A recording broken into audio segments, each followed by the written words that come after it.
আসসালামু আলাইকুম বন্ধুরা, কেমন আছো সবাই? আশা করি ভালো আছো। তো আবার চলে এসেছি নতুন একটা ব্লগ নিয়ে।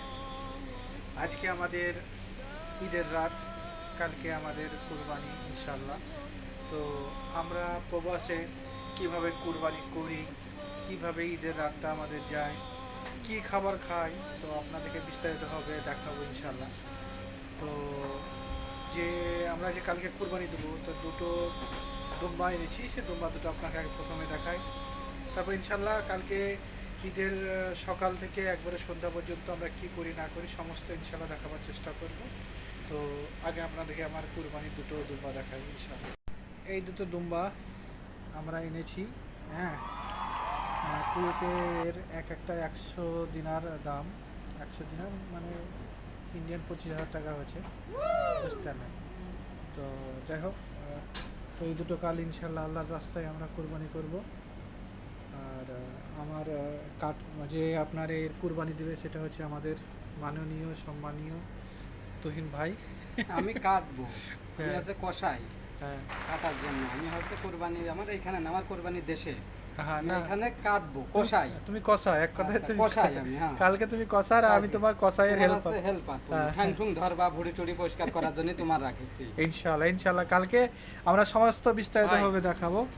এখন বাজে 4:30। আমি গোসল দিয়ে এলাম। গোসল দেওয়ার পর বাড়িতে তো মা নেই, আমাদের তো এখানে মা নেই, ঠিক আছে, যে আমাদেরকে সকাল সকাল ক্ষীর সামাই খুরমা করে খাওয়াবে। তাই নিজেই চুলোতে দুধ চাপিয়ে দিয়েছি, দেখতে পারেন। সামাই দুধের দেওয়ার পর পাকিস্তানি সামাই এনেছি, পাকিস্তানি সামাই আমরা করে খাবো। কিছু তো করার নেই ভাই, এটাই প্রবাস জীবন ভাই।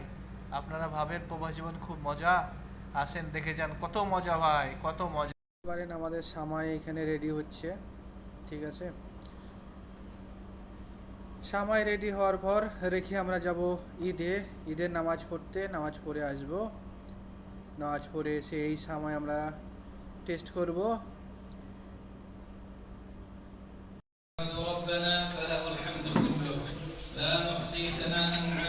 আমরা তারপরে ঈদের নামাজ পড়ে বের হলাম।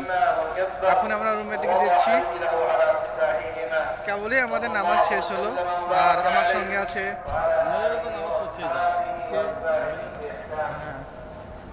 আমরা রুমে যাই, রুমে গিয়ে ক্ষীর সবাই খাবো, তারপরে ইনশাল্লাহ আলহামদুলিল্লাহ আমাদের এই কুরবানিটা সাকসেসফুল। আগেরটা জবাই হয়ে গেছে, এবার এটা করলাম আমরা এক্ষুনি। তো যাই হোক, এবার ঝুলাতে হবে ওখানে। ওটা করতে পারিনি কারণ ওটা টাইম পাইনি তাড়াহুড়ার মধ্যে। তো এটা করার পর আবার দেখা হচ্ছে ইনশাল্লাহ। তো এখন বাজে 10টা 14। তো ফজরে গোসল দিয়ে নামাজ পড়ার পর দুটো কুরবানি করার পর আমাকে গোসল দিতে হলো, কারণ পুরো শরীরে রক্ত আর রক্ত, তাই আমাকে আবার গোসল দিতে হলো। তো সমস্যা নাই, কুরবানি দিতে গেছি, রক্ত তো লাগবে, সেটা তো স্বাভাবিক ব্যাপার। তো নাস্তা পানি হলো। তো যাই হোক, আপনার আজকে এখানে শেষ হলো। কাটাকাটির পর আমরা গোসল দেওয়ার পর দুপুরে খাওয়া দাওয়ার পর ঘুমিয়ে পড়িয়েছিলাম। ঘুমিয়ে পড়ার পর 4টে 5টার দিকে আমরা বিলের দিকে ঘুরতে এসেছি।